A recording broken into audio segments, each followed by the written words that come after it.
മനോരമയ്ക്ക് ഒരു നല്ല നമസ്കാരം പറഞ്ഞുകൊണ്ട് ഞാൻ വിഷയത്തിലേക്ക് കിടക്കാം. ഇന്ന് മനോരമ പത്രത്തിലെ മലപ്പുറം എഡിഷനിൽ എന്നെപ്പറ്റി ഒരു വാർത്ത വന്നു. എന്റെ ഏറ്റവും നല്ലൊരു ഫോട്ടോ വെച്ചിട്ട് എന്നെ കൃത്യമായി ഞാനാണെന്ന് മനസ്സിലാവുന്ന രീതിയിൽ തന്നെ വളരെ വ്യക്തമായ ഒരു ഫോട്ടോ വെച്ചിട്ട് നടൻ മണികണ്ഠൻ അറസ്റ്റ്. കേസ് തുടർന്ന് വായിക്കുമ്പോൾ അറിയാൻ കഴിയുന്നത് ഞാനല്ല, വേറൊരു മണികണ്ഠനാണ്. കള്ളപ്പണമാണ് വിഷയം. അപ്പോ മനോരമയ്ക്ക് എന്റെ പടം കണ്ടാൽ അറിയില്ലേ എന്നുള്ളൊരു സംശയം എനിക്കുണ്ട്. മനോരമയ്ക്ക് അറിയാത്ത ഒരാളാണോ ഞാനെന്ന് സംശയിച്ചു പോവുകയാണ്. എന്തായാലും അതെന്നെ വളരെയധികം ബാധിച്ചു എന്നുള്ളത് കൊണ്ടാണ് ഈ വീഡിയോ ചെയ്യുന്നത്. കാരണം ഞാൻ ഈ വാർത്ത അറിയുന്നത് ഇവിടെ ആരെങ്കിലും പറഞ്ഞല്ല.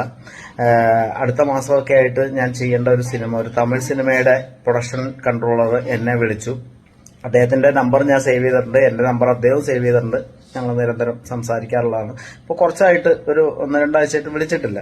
അപ്പോൾ ഇന്ന് വിളിച്ചപ്പോൾ ഞാൻ സിനിമയുടെ കാര്യങ്ങൾ പറയാനാണെന്ന് വിളിച്ചു. ഹലോ എന്ന് പറഞ്ഞപ്പോൾ അവിടെ സൈലന്റ് ആണ്. അത് കഴിഞ്ഞ് ഞാൻ ഹലോ സാർ എപ്പി இருக்கீங்க, நல்லா இருக்கீங்களா, சொல்லுங்க ഹലോ എന്ന് പറഞ്ഞപ്പോൾ ഇത് മണികണ്ഠനാ? அதே மணிகண்டனாണ് എന്ന് പറഞ്ഞப்போ இல்ல நீங்க உங்களை அரெஸ்ட் பண்ணிட்டாங்கன்னு சொல்லி ஒரு நியூஸ் வந்து கேரளால எனக்கு ஒரு ஃப்ரெண்ட் இருக்காரு, அவர் அனுப்புனாரு. அப்படிதான் நான் உங்களுக்கு கால் பண்ண, അത് ഉണ്മയാണെന്ന് தெரிஞ்சுக்கிறதுக்கு എന്ന് പറഞ്ഞിട്ട് പുള്ളി പറഞ്ഞപ്പോഴാണ് ഞാൻ ഈ വിഷയം അറിയുന്നത്. അപ്പോ അവർക്ക് വിളിക്കാൻ തോന്നിയത് കൊണ്ട് അവർക്ക് മനസ്സിലായി ഞാനല്ലാന്ന്. അവരാ സമയത്ത് ആ നടൻ അറസ്റ്റിലായി, നമുക്ക് വേറെ ഒരാളെ കാസ്റ്റ് ചെയ്യാമെന്ന് ആലോചിച്ചിരുന്നെങ്കിൽ എന്റെ ഒരവസരവും നഷ്ടപ്പെട്ടേനെ. അപ്പൊ ഇനി എത്ര അവസരങ്ങൾ നഷ്ടപ്പെടുമെന്നൊന്നും എനിക്ക് അറിയില്ല. അതുകൊണ്ടാണ് എത്രയും പെട്ടെന്ന് ഈ സത്യാവസ്ഥ നിങ്ങളെ അറിയിക്കണം, ജനങ്ങളെ അറിയിക്കണം എന്ന് കരുതിക്കൊണ്ടാണ് ഈ വീഡിയോ ചെയ്യുന്നത്.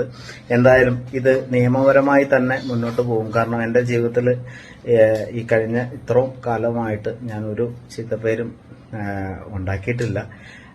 അത് ഉണ്ടാക്കാതിരിക്കാൻ ഉള്ള എല്ലാ ശ്രമങ്ങളും എന്റെ ജീവിതത്തിലെ ഓരോ നിമിഷങ്ങളിലും ഉണ്ട്. അപ്പോ വളരെ നിസ്സാരമായിട്ട് എനിക്കൊരു ചീത്തപ്പേരുണ്ടാക്കി തന്ന, വളരെ എളുപ്പത്തിൽ ചീത്തപ്പേരുണ്ടാക്കി തന്ന മനോരമയ്ക്ക് ഒരിക്കൽ കൂടി ഒരു നല്ല നമസ്കാരവും നന്ദിയും പറഞ്ഞുകൊണ്ട് നിയമപരമായി തന്നെ മുന്നോട്ട് പോകുമെന്ന് അറിയിച്ചുകൊള്ളുന്നു. ശരി.